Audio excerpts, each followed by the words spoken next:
Christopher Lynn Hedges in the building. How would you describe yourself to this audience of primarily younger people that might not know what you do? I mean, I was formed as a newspaper reporter, and I guess at my core, I remain one. I was overseas for 20 years, covered mostly war, started in El Salvador, 83 to 88. Then I was in the Middle East for 7 years. I was the Middle East bureau chief for the New York Times. Then I covered the war in the former Yugoslavia. And in between, I covered a lot of other conflicts. I get seconded to places like the Congo. I covered civil war in the Sudan, Algeria.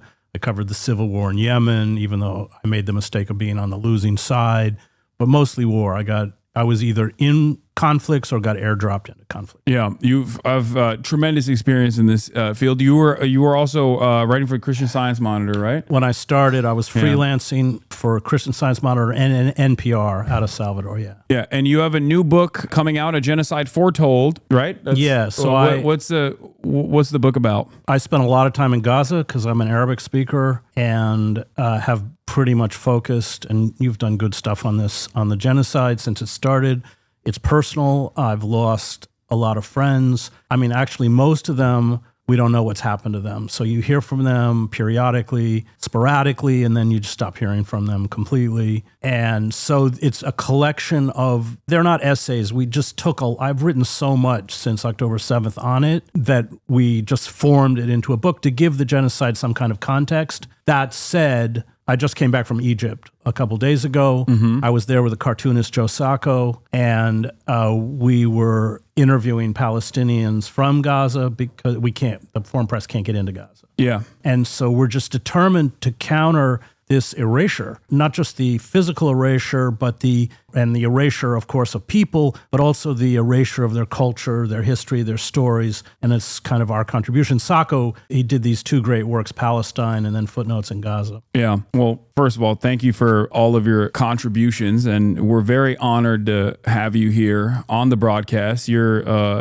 were supposed to do this over the internet, but I think this is it's always much better in person. Yeah, it's much especially better when it's longer. Yeah. I just watched your 2+ hour interview with Giannis. Oh, which if I was going to give a Golden Globe for podcasts, I was really good. Oh, thank you. But as you know, I'm a journalist. I mean, the quality of an interview is determined by the interviewer. I'm really bad at interviewing. No, you weren't. You were. That's what my audience is all the time. I'm really bad at interviewing because there's an entire arena, a stadium full of people that are constantly talking. You probably see them in the chat right now, all those words that are flying.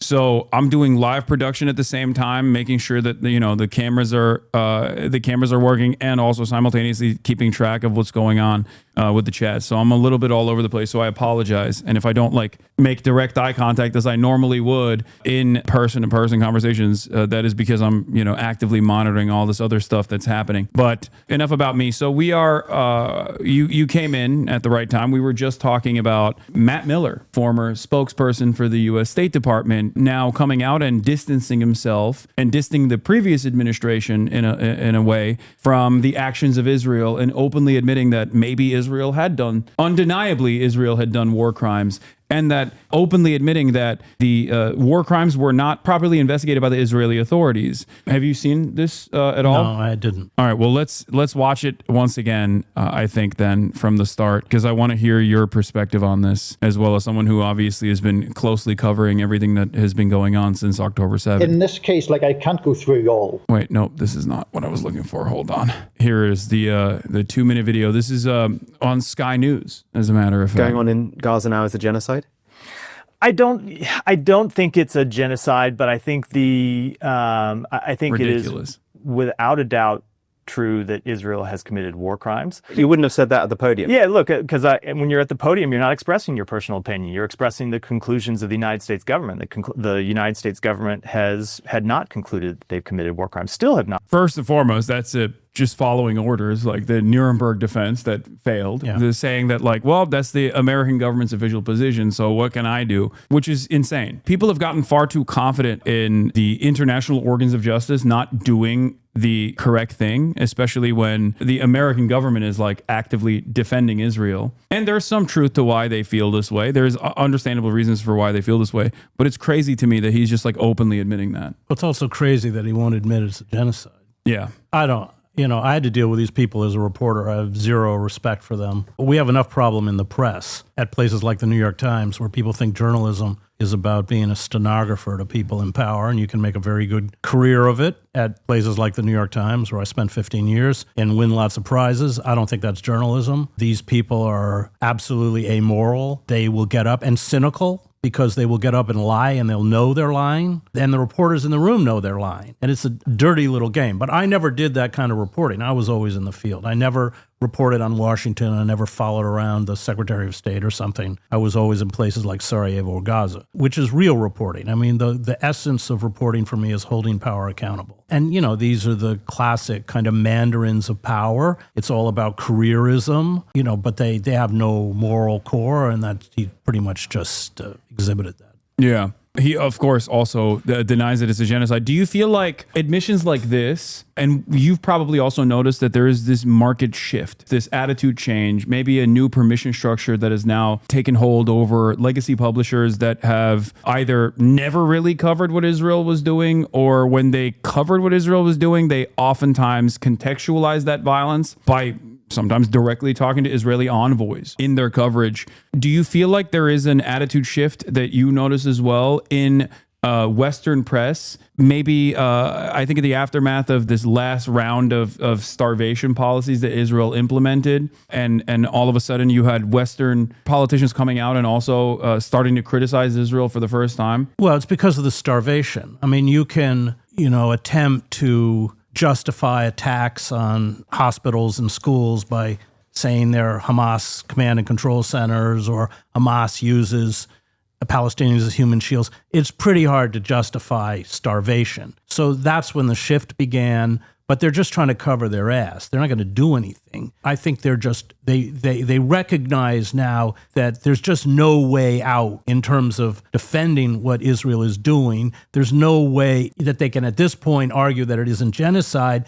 And so they're rhetorically distancing themselves, but still sending the weapons. Yeah. And I think it's just an act of very cynical self-preservation. I agree 100%. Do you feel like that, however, creates a permission structure in Western publishers and Western legacy publishers specifically that then informs people on who the actual victims and who the actual perpetrators are, ultimately creating additional pressure because now more people are informed about the violence beyond social media? Because there has been a generational divide in the way that people have looked at Israel. If you're over the age of 40, you have primarily gotten your news and information from mainstream media for your whole life. You have a lot more trust in mainstream outlets in general than the younger generations do. You don't really rely on TikTok or social media of that sort to get your information about what's going on in Gaza. And that is still heavily, or was heavily slanted, and still is heavily slanted in favor of Israel. Do you feel as though that could lead to even more pressure, more public pressure, more protests in the streets, and maybe even a recognition from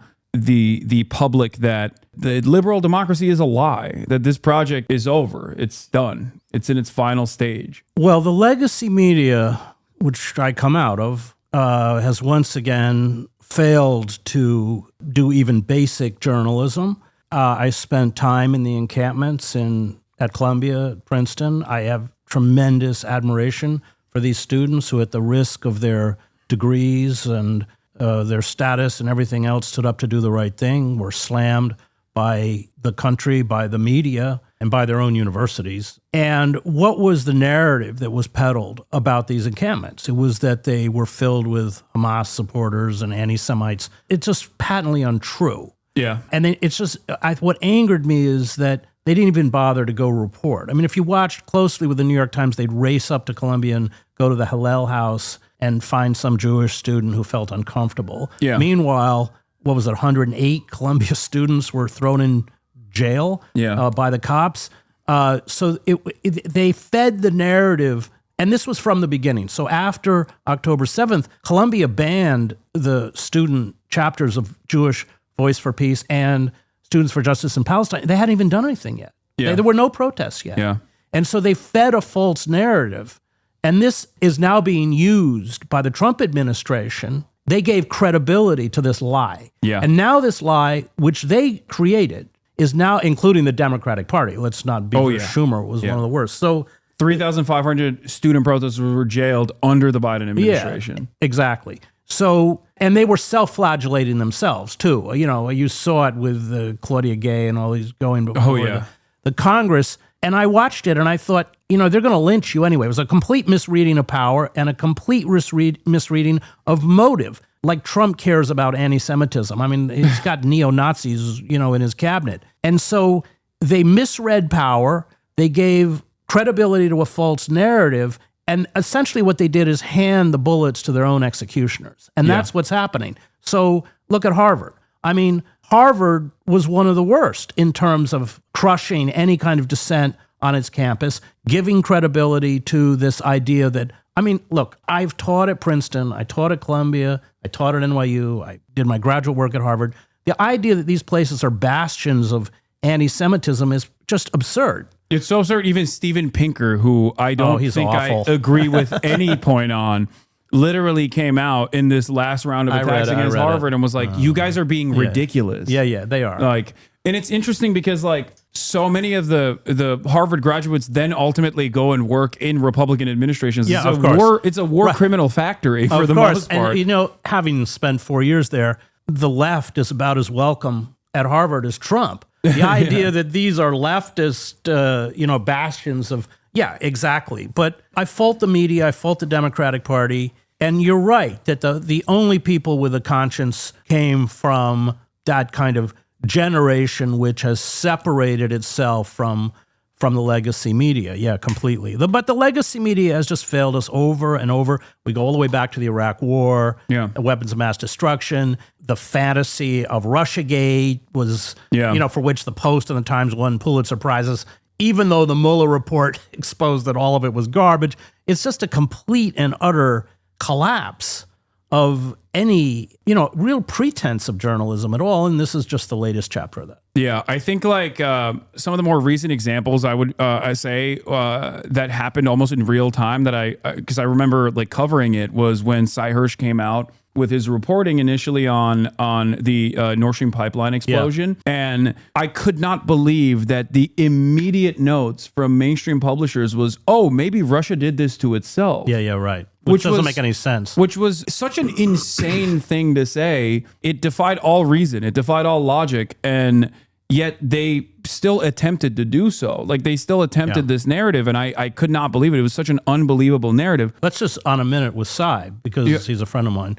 He's our greatest investigative journalist, hands down, Me Lie.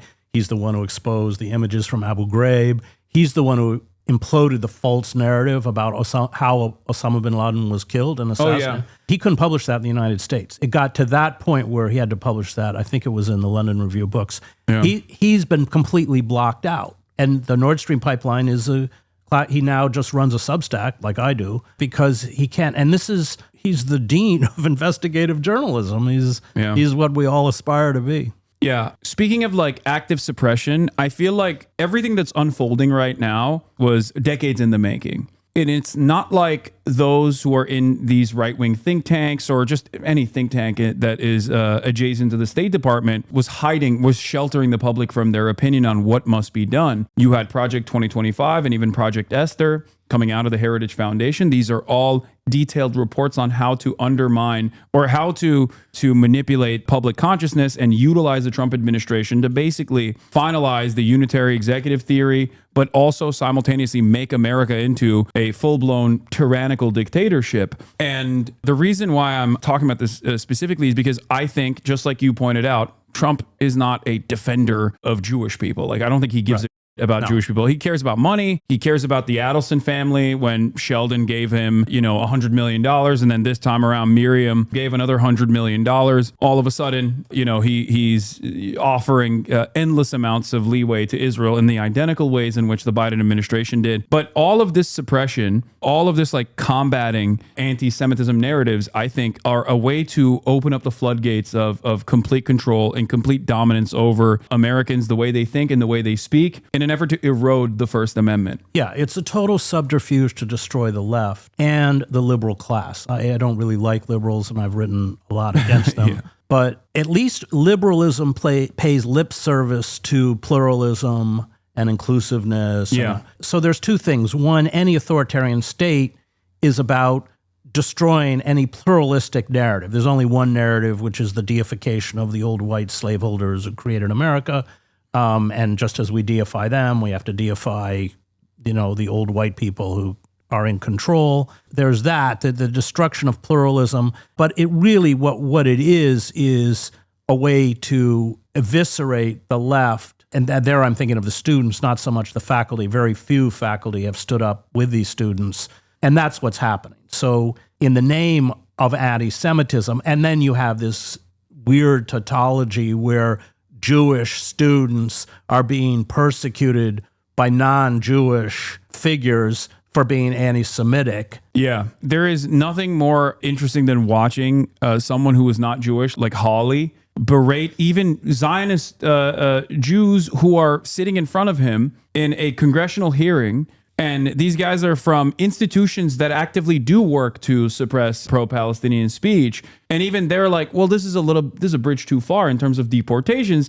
And Josh Hawley is like yelling at them, being like, no, I know better than you on how to deal with anti-Semitism. Well, the other thing is that all the right-wing anti-Semites who are real, including in the Christian right, are given a pass. Because they look at that ethno-nationalist state that Israel has set up, that settler colonial project where they're eviscerating and killing people of color as a model and ignoring humanitarian law, any law, the Genocide Convention, the Geneva Convention, whatever it is. They love it. So I think the connection between the far right, who are anti-Semites, and Israel is that they are carrying out a kind of settler colonial project and white supremacy. Remember the deep divide in Israel, and I lived in Israel, between the Ashkenazi, who are of European descent, like Netanyahu, and those Jews who come from Middle Eastern countries like Iraq. There's a huge social, cultural divide. Avi Shlam wrote a very good book about it called Three Worlds, I think it's called. Anyway, it's very good. So that's the attraction of the far right to Israel. Yet at the same time, and I wrote a book on the Christian right about a decade ago called American Fascists, the Christian Right and the War in America. They, unequivocally blame Jews for killing Christ. Yeah. I mean, which isn't even true. That was really interesting, actually, that you just brought that up, because there was an IHRA definition bill that wanted to basically make it so that any sort of criticism of Israel was declared anti-Semitic and potentially punishable by law, which again is a direct violation of the First Amendment. And Marjorie Taylor Greene yelled about getting a specific carve out where you could say that Jews killed Christ. Right.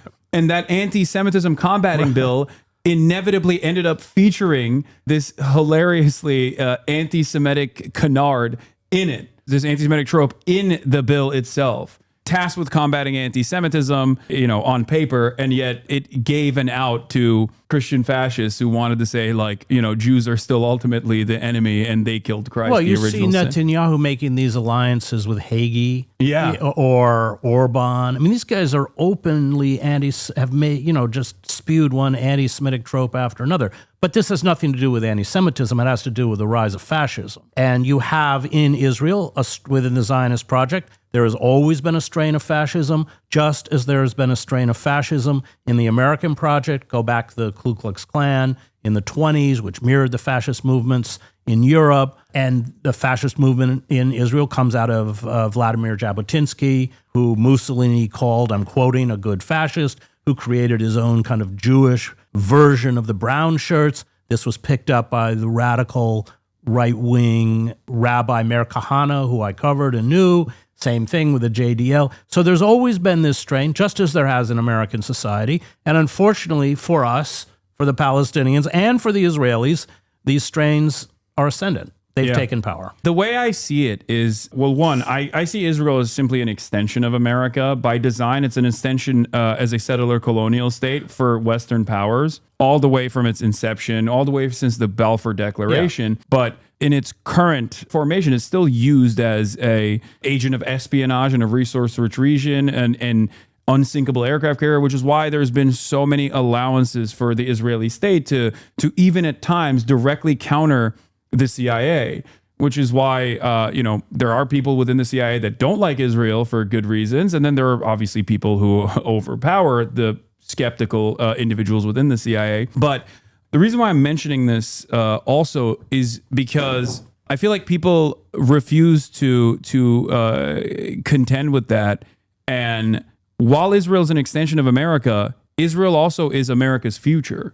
I feel as though a lot of our politicians are openly admiring the policies of censorship and the complete domination of an underclass, a permanent underclass that is the indigenous population. And they want to take some of those policies and bring it here, or policies that we already have in the books, they want to have closely resemble the Israeli fascist policies. Yeah, and Netanyahu, who's not stupid, says that. He says everybody thinks the future is liberal, Western. That's not the future. The future is this kind of authoritarian, neo-fascist, whatever term you want to use.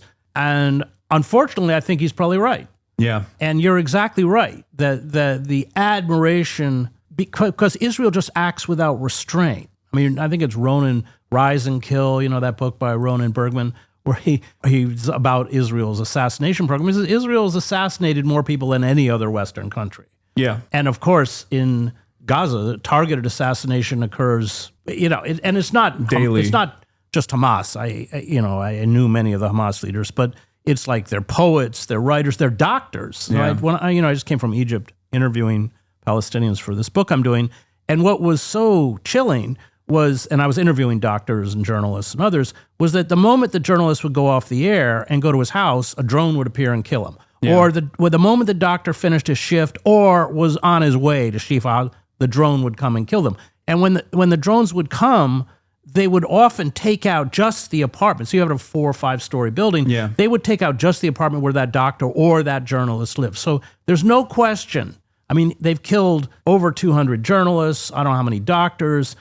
Of course, what they're doing, now we see it with the starvation, is they're decapitating civil society to create just chaos. I mean, chaos, anarchy. They love it, the fact that, and I mean, this very cynical food stations they've set up in the South. Yeah, the Gaza Humanitarian Foundation. The whole idea, look, I covered the war in El Salvador, or go back to Vietnam. That's classic counterinsurgency technique. You starve a population, you set up food supply. Remember, to get to these areas where they get food, they have to go through an armed corridor of U.S. contractors and Israeli soldiers. And it becomes a way to kind of bait. You know, it's like baiting mice into a trap. Yeah. That's what they're doing. And what they're doing, there's a 9-mile border between Gaza and Egypt. And they're going to push all the Palestinians into these densely packed concentration camps. And they're not, by the way, they're not getting anywhere near enough food. It's just a lure. It's not like they're actually feeding anybody. Plus, all the food's dry and nobody has any cooking oil. Nobody has any water. Nobody has any. And I think, you know, this is speculation, but you reach a point where that cauldron of misery just is, I mean, it's already horrible. But then there are parts of that border that's just a fence. You know, you just breach it. But it's clear that the intent is to depopulate all of Gaza. They already have achieved much of that in the north. Yeah. But they want all of it to be gone, and then they're going to turn on the West Bank. And they'll get away with it. The only impediment to stop them is the United States, because they've depleted long ago their weapons stocks. I don't see it. I mean, those of us who cover it we're really black. We're really pessimistic. And the rest of the world just watches it. Do you feel as though this marked, notable shift in attitude, turning Israel into a pariah state, at least in the eyes of the Western world, which is basically the last bastion of defense of Israel? Because like popular consciousness in the global South has always seen the truth about Israel being a settler colonial apparatus for Western superpowers. But now you have, at least in my experience, I've been an advocate for Palestinian emancipation for a decade plus in my professional media career, and I've never seen this level of animosity, anger, and resentment correctly applied to Israel from regular people, right? From everyday, average people that don't pay too close attention to what's going on in the news at all. Do you feel like that creates a pressure valve, as it did in Europe, for European leaders to try and, like, at least aesthetically try to sever their ties from Israel while they're still simultaneously, of course, sending weapons to Israel. But like, do you feel like there is a point where the dam might break? Or do you think that this level of suppression will ultimately be successful? Because it seems to me like they're right now recognizing that there's no way to reverse the way that people feel about Israel as it's continued out this they don't give Holocaust. a rat's ass how we feel. I mean, the Democratic Party doesn't function as a political party. The base doesn't count. What was it? 77% of registered Democrats wanted a ceasefire, arms embargo on Israel. They don't care what we want. I mean we've undergone a corporate coup d'etat and it's over. And what was that poll a few years ago on just basic issue? Holding big banks accountable, Medicare for all. I mean, these all have majoritarian support. It doesn't matter. I mean, something as basic as Joe Biden being senile was seen by Americans who don't pay close attention to the news. 75% of all Americans wanted Joe Biden not to run in 2022. And now you have the likes of Jake Tapper running selling his book, like running this propaganda tour, saying I was one of the brave ones to actually call this out. How could we have been duped? It's like no one was duped. No one was duped. Everyone saw it. And all of these people like Jake Tapper, I saw the segment you did on Tapper, which I loved almost as much as your takedown of the odious Jordan Peterson. But no one was duped, and the press and the Democratic Party would come out and lie. Oh, I just had a meeting with him. He's really sharp. So the press was completely colluded in this lie, this cover-up of his senility. But again, there's a great book by the Egyptian-American author Omar Hadid. It's called One Day Everyone Will Have Been Against This. He's really good. He's a good writer, too. And that's it. So, that's what, as soon as this is over, everybody will furiously rewrite their own history to hide their own, moral bank. This is, of course, classic liberal action. It's like the civil rights movement, you know. Everybody stood up for, the equal rights for blacks. And, Biden was awful. Biden. Oh, yeah. Biden was Strom Thurmond's puppet. He opposed busing. They whitewashed their own past. And that's what will happen again. And the media's, it's really awful. The media's just imploded. I'm old enough that I remember, look, the New York Times is an elitist publication. I know they've never been good on Israel. But there used to be at least a certain fealty to verifiable fact. I always say as a newspaper reporter, we manipulate facts. And I've written hundreds and hundreds of news stories. I can take the same facts and spin it any way you want. Yeah. And if I care about my career, I can spin it in such a way that it gives you a false impression. It's factually correct. But the good reporters, they care about the truth. And they will use those facts to communicate the truth. Look, there used to be a place for people like me at the Times. There is no place anymore. I think the way I describe it to people, because I'm friends with a lot of fantastic journalists that still work at these publications. And the way I've seen it from my conversations with them is that they see what's going on. They want to cover it to the best of their ability. But the editorial control is severe in this process, especially nowadays. I feel like, whereas in the past, even Seymour Hersh, he was... Seymour worked at the New York Times. Yeah, exactly. He left because they wouldn't publish his expose on Gulf and Western. Yeah, but even he was at the Times. But exactly. And I think that also allowed these institutions to have tremendous credibility because they were like, well, we're doing the propaganda on the one side, but we're also uncovering some heinous truths. So I'll tell you how it works. So I was overseas, so I was on the ground. So let's say I'm in Gaza. Spent a lot of time in Gaza. I would write a story, and there were two ways the New York Times neutered it. One, which never happened to me in any other conflict, is that I would be interviewing eyewitnesses. So I was there when Israel F-16s would bomb what they called a surgical strike on a bomb-making factory. Well, then I'd go there and count the dead children and put it in the story. And what they do is every other paragraph to neuter the story is they quote an IDF spokesperson in Jerusalem or Tel Aviv or somewhere to neuter the story. So by the end of it, you could believe whatever you want. That didn't happen to me in Bosnia, although I still had problems. So you reported something in Bosnia, and then you have this powerful Washington bureau, and all these reporters, they make their living by kind of doing lunch, it's all about access.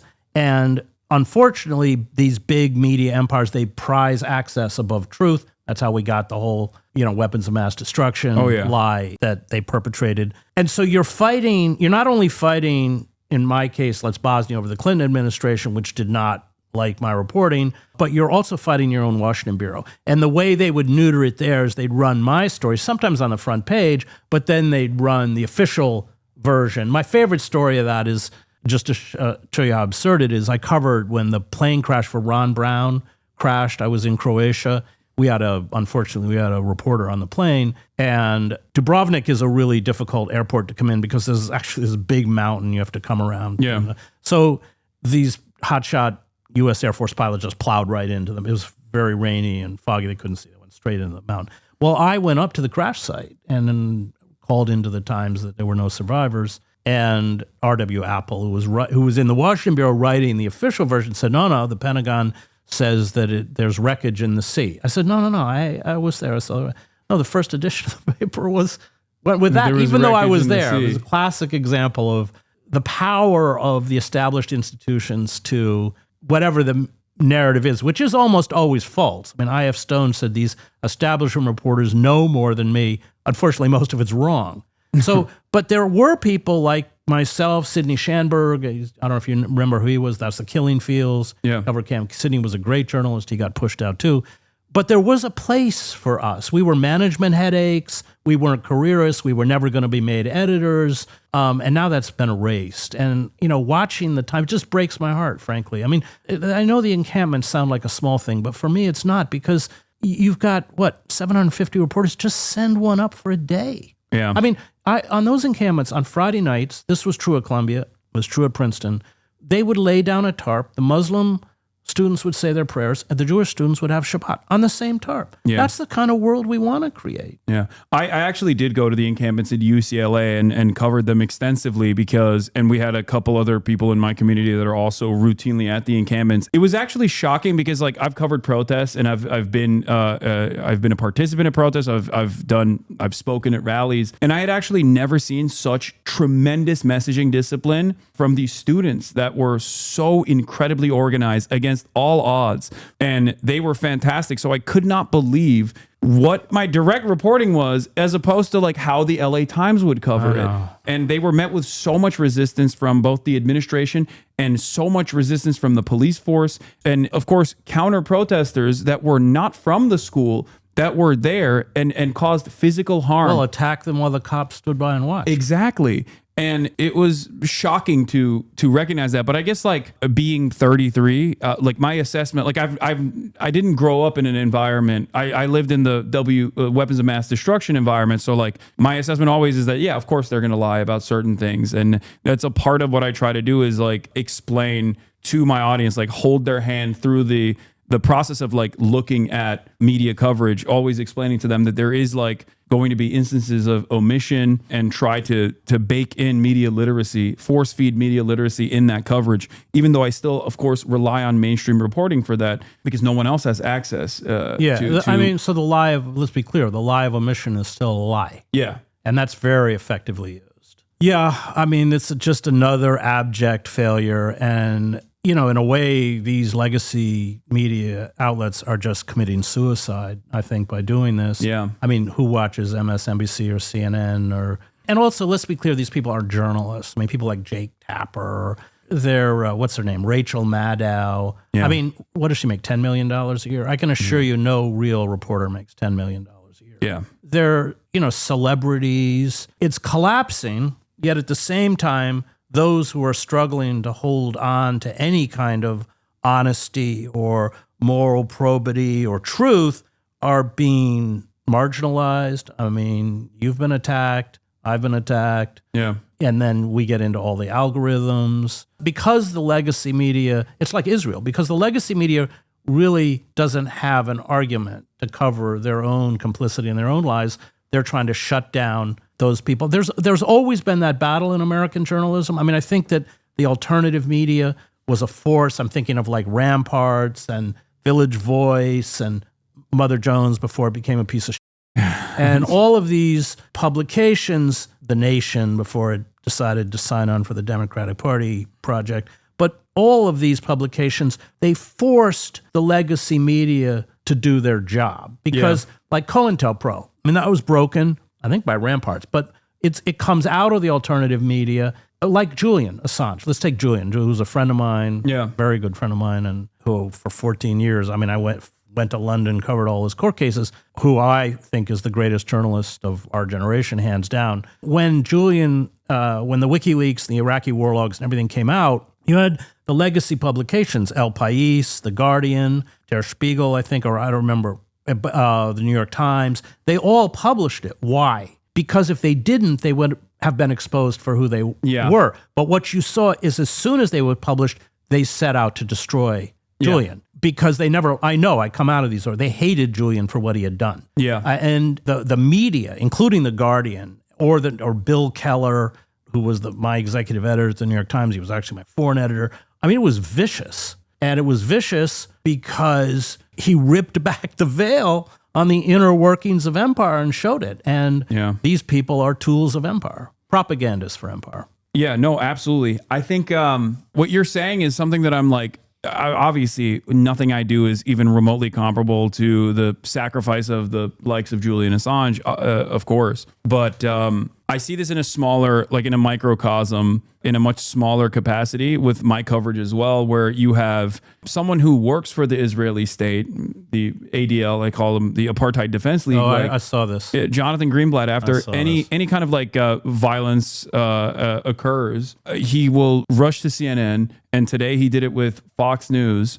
To immediately say it's Hassan Piker. I saw that. We have to deplatform him. But he's blaming you for the assassination of the two. Yeah, and he's also blaming me now for the Aurora, Colorado thing, where this guy tried to throw Molotov cocktails at like people that were doing a pro-Israel march for releasing the hostages. It's crazy because on the one hand, they're giving a lot of allowance to Jonathan Greenblatt to say certain things, but on the other hand, they also not Aurora, Boulder, Colorado. I apologize. But also on the other hand, there is this noted shift in tone where these headlines are no longer applying passive voice to the violence that the Israeli occupying force is subjecting Palestinians to. So there is this attitude shift, but they're still holding on to like the people that have been correctly reporting on all of the atrocities, where they're trying to single people like myself out and say, no, these guys are bad. And I don't know where this goes in terms of like the active deplatforming initiatives, because whether I'm deplatformed or not is not going to change the dynamic, because at the end of the day, people still see the dead children. They still see Israel's unlimited violence and starvation campaign on the Palestinian population. And I feel like the toothpaste is out of the tube at this point. There's no way to put it back in. Yeah, but they're desperate. I mean, it's their desperation, and they don't have an answer now. And so what they're doing, and it's very crude, is just trying to censor anyone with a significant media platform like yourself. So I was very outspoken against the call to invade Iraq. I came out of the Middle East. I spent a lot of time in Iraq. I knew that Iraq had nothing to do with 9/11. And when I was eventually booed off of a commencement stage, and then I was issued a formal written reprimand by the New York Times for quote unquote impugning the impartiality of the New York Times. And then, so under guild rules, you give the employee the reprimand, and then if they violate it again, they're fired. I left the paper after that. But what was interesting was the assaults that were, and I was lynched by right-wing media, and the same as you've been here, but many of the people who lent credibility to that assault were liberals, George Packer or Michael Ignat, all these kinds of figures. And that's what the liberal class does. Chomsky writes about this really well. He said they set the limits by which you can never question the virtue of the state. You can question its excesses, but you can't question its virtue. And then what happened after the war and everything, when it all went bad, is that the people who were right were not resurrected. Yeah. It's the people who were wrong, people like Thomas Friedman and all these figures. But it wasn't a mistake, because these people, their job is to serve the centers of power. Yes. And now they're desperate. You're right. I mean, I think it's incontrovertible that there's genocide. I mean, you really can't make that argument anymore. Yeah. And so they're going after people like you. And I saw that. It was really sleazy and awful. And but they're sleazy and awful. I mean, I've fought the Zionist lobby for decades. Yeah. I mean, it's a very pervasive network of influence, and it has a lot of institutional control even to this day. I'm not specifically talking about like the Zionist lobby, but I'm talking about like advocacy groups that masquerade as Jewish advocacy groups, but then spend every waking moment of their time trying to defend Israel's war crimes and Israel's genocide. Those institutions do have a lot of, I mean, it's waning. Their control or power to influence certain things in the media is going away as more and more people are critical of what Israel is doing.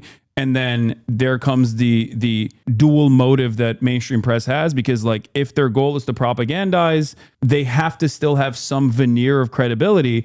And if they propagandize too hard, then they lose all of that credibility as the public attitude shifts, and then they can no longer propagandize, right? So that's the reason why you see this like attitude shift a little bit. That's the reason why you see like 5-6 months after Haaretz covers some horrifying atrocity, the New York Times will make a brief admission of it or a brief note of it after they bury the lead, like the Sdei Taman rape riots that took place in Israel. They will cover it so that it's in the paper of record, but they'll bury it. They bury. That's exactly right. They bury it, or like I don't know if you know the Steve Donziger case where he of course. got this. Okay, so this amazing lawyer who won this $30 billion, I can't remember how much it was, settlement for the indigenous of Ecuador whose lands have been poisoned by Chevron. Well, the New York Times technically covered it, but they were like 600-word stories, completely neutral and buried. That's right. That's exactly how it works. And barely a blip on his unjustifiable detention. Oh, it was outrageous. He was under house arrest. Or the fact that it was a civil court that was it was doing something so unceremonious. Well, they turned it over to this crazy judge, but also they hired, I can't remember the exact details, but it was like they passed it to a judge or lawyers who worked for Chevron. I mean, it was so dirty. But they never covered that ever. They never touched it. It's really, really frustrating to see. I ultimately don't care, the suppression and all of this. Like, I don't take the platform that I have for granted. Never thought that I would reach this level, like this many people at once with my coverage, especially with my position that is antagonistic towards the American state, and for very good reason, I think. But having said that, I keep stressing over and over again that, like, even if they were to deplatform me from Twitch, if they were able to, successfully pressure Amazon or, I don't know, pull me in front of Congress or something and try to like pin me down for anti-Semitism, despite my advocacy for years against anti-Semitism and my consistent decoupling of Zionism and Judaism, or the crimes of Israel and Jews in the West. The truth is out there. And I feel like there's something that I worry about with respect to like some of the most prominent voices now that are critical of Israel. A lot of them are, especially right-wing content creators, like a lot of them are anti-Semitic. Yeah. And they do not shy away from openly stating anti-Semitic things. And it's always been interesting to me that the ADL spends more time coming after someone like myself who is anti-Zionist and also against anti-Semitism, rather than someone with a much higher profile like Candace Owens, or even the likes of, Dan Bilzerian and many of these other people who are actively marrying anti-Semitism and anti-Zionism. Well, they love those people. Yeah. Because that equates, because they are anti-Semites, that allows Zionists to couple criticism of Israel or criticism of the genocide with anti-Semitism, because they are anti-Semites. Yeah. You don't offer them that opportunity, so therefore you must be silent. Yeah. And I think that's the reason why I'm saying like they actively will go after people who aren't anti-Semitic, because they see people who aren't anti-Semitic as like playing a very dangerous role of de-radicalizing like young American Jews and moving them away from the Zionist project. And I think that's why that is a significantly more dangerous proposition for them, because you can always point to Candace Owens and be like, well, she's anti-Semitic. That's why she hates Israel. Yeah. Well, they are. Yeah. So, okay. So there's that. But you don't think that the attitude shift is going to create more pressure upon the American government? Well, the attitude shift among the population, especially among the younger, that's already taken place. I wouldn't call the kind of statements by Starmer or Macron or others an attitude shift. Like, it's not, they've known what's been going on for months. I mean, course. they're very well aware of Starmer flew to Cyprus to celebrate the RAF, the Royal Air Force doing missions. I think 500, 600 missions. Yeah, and they're flying all the military material from Cyprus by helicopter. That's where that's a staging area out of there, which declassified, exposed Matt Kennard. So no, as I said earlier, I think these people are trying to distance themselves rhetorically because it's now just impossible to deny what Israel is doing while at the same time keeping the pipeline open. Yeah. What I was trying to say is I think that this is a unique opportunity because once that permission structure is given to Western press to also try and criticize, apply more criticism, warranted criticism, far too late. I think that is when the olds also start recognizing the truth about the matter, and it becomes even an indefensible position amongst maybe not directly members of the state, but their friends, their cocktail circuit, the people in polite company will all of a sudden have a negative association with the state of Israel, becoming a pariah, which then I think causes even more pressure to be applied to Western countries who at least still try to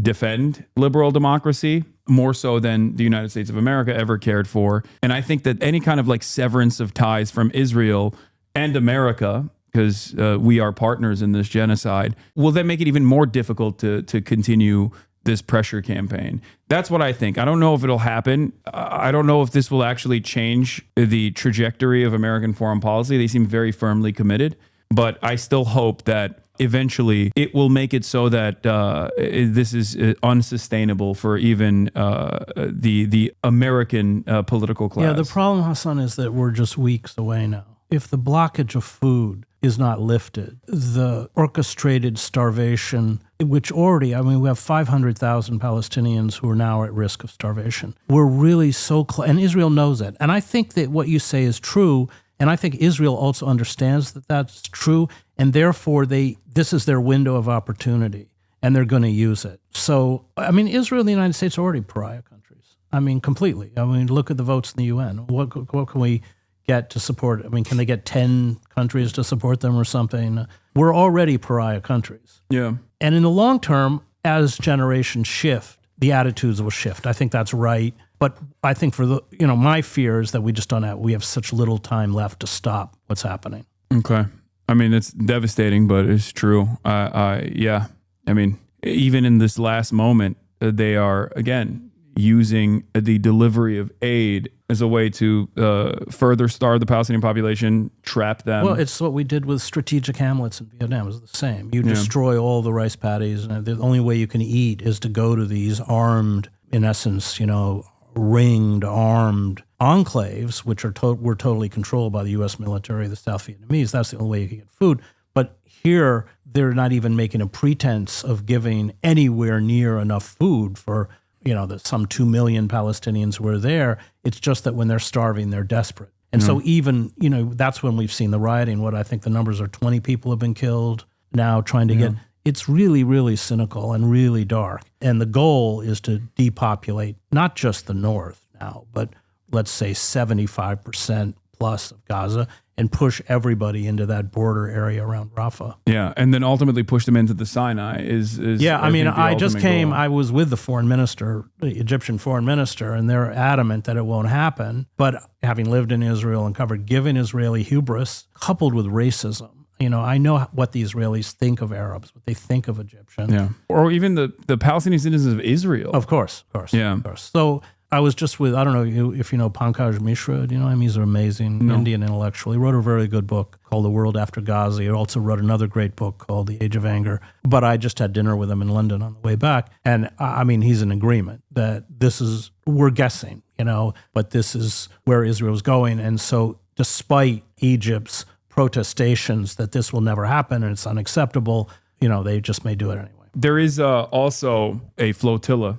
Yes, that is making its way right now to go through the Israeli naval blockade to directly deliver aid to the Palestinian population. And there are Irish actors, like I believe his name is Liam Cunningham, if I'm not mistaken, Greta Thunberg, and numerous other people that are involved in this. And you have, well, I mean, obviously you're familiar with Mavi Marmara. Yeah, of course. But you have the likes of Lindsey Graham basically saying, like, I hope Israel shoots they will. Don't worry. I mean, this flotilla down and drown these people, as they did. Well, they didn't drown them last time, but like they shot the previous aid ship miles off the coastline of Malta. I know. Thousands of miles away from the Israeli coastline. Well, and it didn't even make a blip in Western how many people press. died on the Mavi Marmara? It was 8? I think it was 14, 14. if I'm not They mistaken. just killed them. Yeah. They helicoptered into the ship and just like slaughtered everyone. yeah. And then they did the same classic thing that they do, where they like laid down all the knives and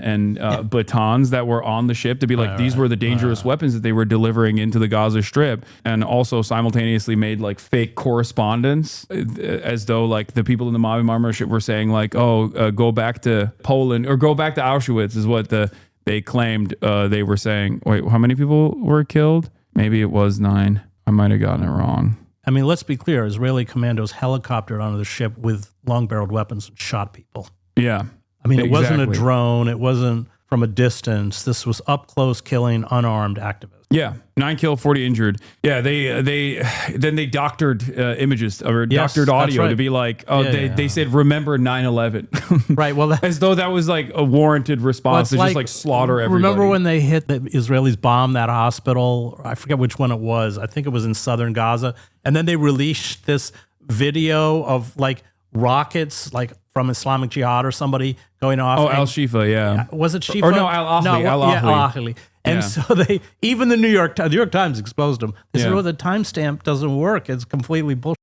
Yeah, that was a lot of visual forensics teams very quickly were disparaging the Israeli counter narrative. But of course, that didn't stop ultimately from Joe Biden coming out, who, by the way, I think is more of a ultra Zionist than Donald Trump ever could be. Donald Trump was too narcissistic to care about Zionism as a project. Yeah. Whereas Joe Biden was a real one. Well, he received more money from AIPAC than any other senator. He still holds the record. Wait, I didn't know that. Yeah. Really? More money from AIPAC than anyone who's ever served. Well, he's also Senate. been like in the Senate for a very long time. That's probably part of it too.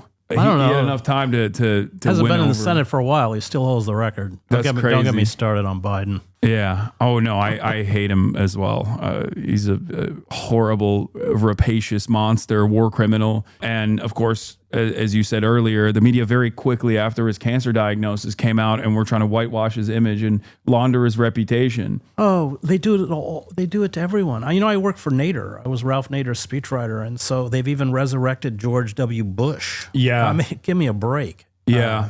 That is horrifying to watch unfold, but it works. It works. That's what I'm saying. Like a lot of old people still look at that and go, I think mainstream media knows how to tug at the collective consciousness and the heartstrings of the American population by like leaning into certain narratives that. Well, because it's all personalized. Isn't it nice that he likes Michelle Obama? Yeah. And so what they do is create. It's all personality or everybody's a celebrity now. I mean, politicians are just celebrities. And what it does is it fosters historical amnesia. So you have Biden running. Biden, who opposed abortion, who called for the invasion of Iraq 5 years before we invaded, who was Strom Thurmond's puppet in the Senate, as I mentioned. And eulogized them like years after he had fallen out of favor. Yeah. Like he was opposed no longer busing. I mean, just endless. Supported architect of the crime bill. The omnibus crime bill. Yeah. 3 strikes, you're out. Huge expansion of death penalty crimes, which went from roughly in the single digits to over 50 under Biden. This was all when Clinton and Biden were transforming the Democratic Party into the Republican Party in the name of law and order. But when he ran, they're very good at decontextualizing these figures, erasing their past. They're good at manipulating how we feel about these figures. It's completely a false narrative, and the media is completely complicit. Absolutely. I agree. I warn about the dangers of completely losing any sort of professionalism or any sort of like the remaining shred of credibility that mainstream institutions have. Because at the end of the day, like how many reporters does the New York Times hire? What, like 7,000?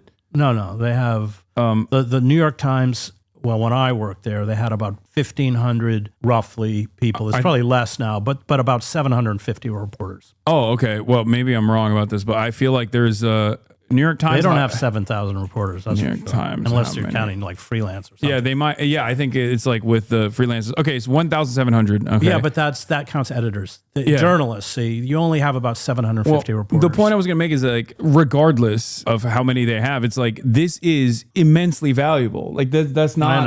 I know. There's no independent outlet that can make up for this lack of coverage. So when nobody trusts the New York Times because they just keep using the remaining shred of credibility they have to propagandize for positions that like the average dumb guy can even understand is wrong, all of a sudden it's over. Like there is no unifying credible institution that is going to cover things truthfully, even by accident. Well, the problem is the alternative media doesn't have the resources to hire reporters. Yeah. So, I mean, what you do is great, and you may go out and do periodic reporting, but the internet, because it used to be that you needed these news organizations to connect sellers with buyers. Now, with the internet and all of our personal profiles are, well established within the system, they don't need that intermediary, and that's. That first classified advertising, that was 40%, that went. But then this went. And that's what scares me. And I talk to these kids in journalism schools,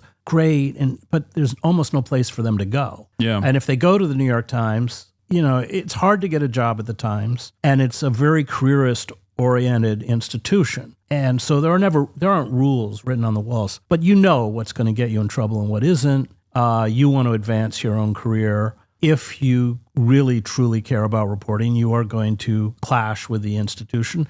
And there's just a really small number of people who are willing to do that. Yeah. And that's what scares me. And where do these great, honest reporters, Cy Hirsch, he started as a freelance reporter. I mean, freelance investigative journalist. Where do they go now? That's what scares me. Yeah. They can do stuff in alternative media, but it's not the same in terms of like its broad coverage. The most, as you acknowledged earlier, the most that we can do in the independent media sphere is basically try to expose as many truths as possible, and then maybe with the additional public pressure, get institutions like the New York Times to start leaning in the direction of the truth so that they don't lose every aspect of their legitimacy. I think, having worked there, it's a Byzantine organization. They're completely self-referential. In fact, with the decline in advertising revenue, they've become even more cautious about what they will take on because they're terrified of losing. They run their own advertising. They run their own advertising company, an offshoot of the Times. I forget what it's called, T something. Well, their biggest client, Chevron, which is precisely why they weren't going to cover Donziger. Yeah. The Times has always focused, and these are their numbers, that 30 million upper class or upper middle class, that's always been their target. The rest of the country can go to hell. It's why they don't cover New York. It's why they don't cover poor people. It's why they don't cover labor. It's why all of their sections are about the difficulty of maintaining the second house in the Hamptons, who has a second house in the Hamptons. That is their primary focus. That is where they make their money from. And it's interesting that as they shifted to digital subscribers, so they had a huge uptick in digital subscriptions after the first election of Trump. And digital subscribers are much more fickle than people who got the old paper copy. Yeah. They're fickle in the sense that they'll cancel the subscription and they pay less. And so they found with polling that I think it was some huge figure, 90-something% of people did it because they hate Trump. And they expected the Times. And when Trump was elected the first time, the Times sort of presented itself as the great bastion of truth that was going to fight the fake news and everything else. But what happened was they started catering to that clientele. And that's where you got the Russiagate stuff. And they don't pay a price for it because it's what the people who subscribe to them want to hear. That makes commercial sense, but it's devastating for journalism. It's the same principle behind something that I've noticed is you'll never get punished for being wrong if you are wrong in the direction of the State Department. It. Well, you only get elevated. Right. You only get elevated if you're wrong in the direction of the State Department. You could say a million different falsehoods about Israel in defense of Israel. Even the New York Times reporting on screams without words. Yeah. I mean, that was insane. It was so insane that it came out that didn't actually meet the editorial standards internally. They hired two people who weren't journalists. One of them had been an intelligence officer, he was a filmmaker. in the IDF, and the family that they used as the centerpiece of it said she wasn't raped. I mean, that was a really embarrassing. That was awful. Yeah, there was no punishment for that whatsoever. There was no like, are we doing things correctly? Well, no, you don't have to pay for that. As long you know. So when I was denouncing the war in Iraq, John Burns, who was of the paper, was also speaking about the war in Iraq, but he supported it. So I was attacked because I opposed it, but he was untouched because he supported it. Yeah, you get rewarded for it. With respect to what happened in Colorado, are you familiar with what took place? Yeah. So I'm seeing a lot of reporting this and the embassy staffers being shot. Was it the same ADL guy who attacked you for both? Yeah. Same guy. It's Jonathan Greenblatt. He's the president of the ADL. Oh. Yeah. I jokingly say I'm his white whale. Like he's just, he's not going to stop until I'm like sufficiently deplatformed. And it's like interesting because there are a lot of Hasbro rags that will immediately work the SEO. Like every now and then a mainstream institution will write an article about me that will not even like scratch the surface of my positions that they consider to be too radical, but it's almost like a nod by individual journalists who are like, we're trying to say like this person is a person of credibility. And I didn't think the New York Times article on you was so bad. No, but even then, I mean, but you know what it was? It was like how you lifted. It was how you lifted weights or something. So it's exactly that thing of they're minimizing what your positions are to turn you into a celebrity or something like that. Yeah. But though the headline was, which they replaced, was hilarious. What was it? The MAGA body. MAGA, right? Yeah. Yeah, that was crazy. They took that down pretty quick, I saw. But that's the best for the New York Times. Like they're at their best when they write a headline that nobody likes. Like Republicans get mad at that, and liberals get mad at that too. And that's like perfect because it drives clicks, I guess, for the article itself. Let me just ask on the ADL thing. So I saw the first one. I didn't see the one in Colorado. Were you the only person he named? No. By name? By name, yes. Yeah. Oh, I think there was a TikToker this time. He No, but named I'm talking the well. first time around. First time around, I was the only person he named, yeah. This time he named some TikToker named Guy Christensen, I believe, who's gotten a lot of like coverage from the New York Post. I'm not entirely familiar with what he said, but this time he named both of us and then very quickly moved on to and the speakers at college campuses. Oh, did he? Like the student protesters on college campuses, they're responsible for this. So what I really want is whether it's social media influencers on Twitch and YouTube like Hassan Piker or other kind of promoters of hate on YouTube and TikTok like Guy Christensen, or like, you know, these speakers at these graduations. It just happened the other day at MIT, spreading blood libels about the Jewish people or the Jewish state. It creates the conditions in which this kind of act is happening with increasing frequency. We've got to stop it once and for all. I hope the Trump administration will do just that. I feel so left out. Yeah. I think what's really interesting about this, what's really damaging and dangerous about this is that, like, I don't think these guys genuinely comprehend that for the average American, I feel like the average American is very selfish, right?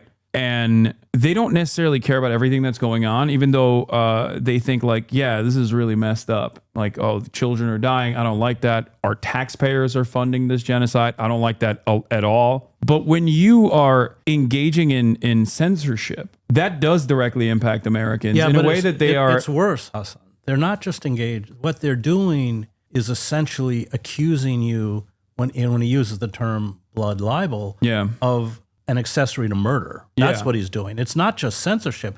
And the danger of that, I've dealt with it, is that you just need one lunatic who believes it. I mean, that's how Yitzhak Rabin died. I was assassinated. I covered the Netanyahu rallies when he was running against Rabin, and they were putting Rabin in a Nazi effigy because of the Oslo peace agreement and burning it. There was one rally where Netanyahu walked in front of a mock funeral of Rabin. Yeah. And when after he was killed, his widow, Leah, blamed Netanyahu and his supporters. So the danger is it's worse than censorship. And what he's doing is essentially greenlighting some fanatic to carry out a revenge act for your responsibility or sanctioning of murder. That's really what's happening. It's far graver. Yeah. No, I recognize that for sure.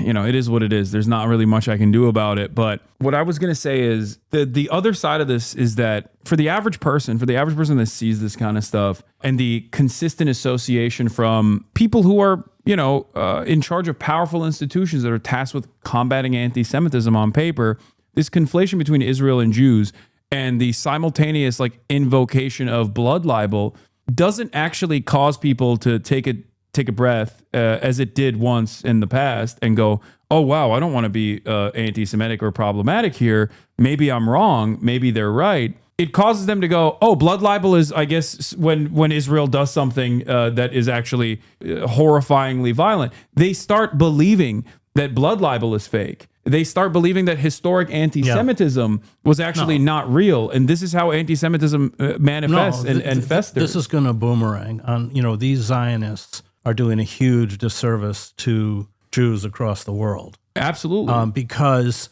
by essentially equating Judaism with Zionism and Judaism with genocide, we haven't even seen the Palestinian blowback yet, and we're going to get it. You have hundreds of thousands of Palestinians whose lives have been destroyed, whose families have been obliterated, who have been forced. And the thing is, the rest of the world, they are very conscious, having just spent several weeks with them in Egypt, they're very conscious of the fact that the world doesn't care, considers them worthless, does not consider them even human. Yeah. And, we know. Take the three Turkish Ottoman figures, Enver and others, Talat, who carried out the genocide of Armenians in Turkey. Of the three, two of them were assassinated. And so, of course, we're going to get blowback. But my fear is that becomes a gift to Trump and the far right. Yeah. Because then, the SUVs with the tinted windows show up outside your place and mine and everyone else. Yeah. But that they're orchestrating that, they're creating that. And I don't condone terrorism. I covered the horrible bus bombings in Jerusalem and everything else. At the same time, it is unfortunately a natural human reaction when your people, look at the Sobibor uprising, which was then the uprising by Jewish inmates, when that famous moment when they break in and this Jewish inmate is stabbed, by his own admission, stabbing this German going, this is for my mother, this is for my father, this is for... Well, none of us would act any differently. Yeah. But that's coming. And we're already seeing, of course, glimpses of it with the Boulder, Colorado thing and the killing of the two young Israeli embassy employees. Of course, but this is what happens. Remember, one of the things that triggered Kristallnacht was the murder of a minor Jewish French in France, but it was a German diplomat by Herschel Green. Oh, wow, you're good. I think. I remember. I forget his last name. Yeah. There's David Frankfurter as well, who famously went to Switzerland and assassinated a Nazi figure that was in Switzerland at the time. But yes, it's interesting that there are so many parallels between understandable partisan resistance and Jewish resistance against the Nazi regimes all around, far before the final solution, far before the death camps as well, because of the open suppression of Jews existing in public in Germany and many other places and being sent to concentration camps. When I covered the war in Salvador, one of the founders of Med San Damon, her name was Alina Margolis.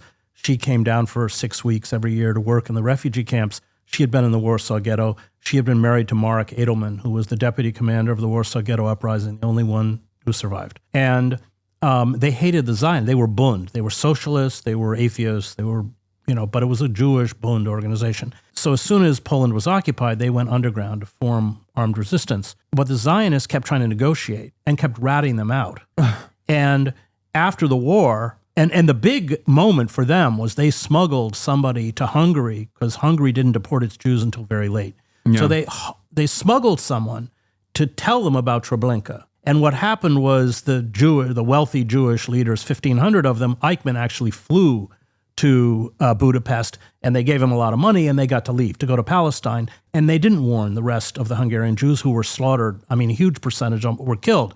And she never forgave them for that. Yeah. And I remember when I asked her how, because they had a ghetto fighters kibbutz. So I asked her, what was it like when you first went to Israel? She said, it's a nation run by collaborators. And she and Marek, they never left Poland. And Marek Edelman, this amazing figure, he not only defended the right of Palestinians to resist, he said they have a right to use armed force to resist in the same way that we did in the ghetto. So on the one hand, Israel would dine out on the ghetto uprising, and yet Edelman was a pariah. He was never invited. He was never given an honor or nothing. And I think that history of the conflict with Zionism within Judaism itself is often lost. Yeah, because I feel like there is this dual purpose of the Holocaust where everything I've read about Israeli society is so critical of the survivors of the Holocaust. Well, that was true at the beginning. So in the 50s, they were an embarrassment. Yeah. Then what happened was they became a very useful political tool. Yeah. That didn't happen until,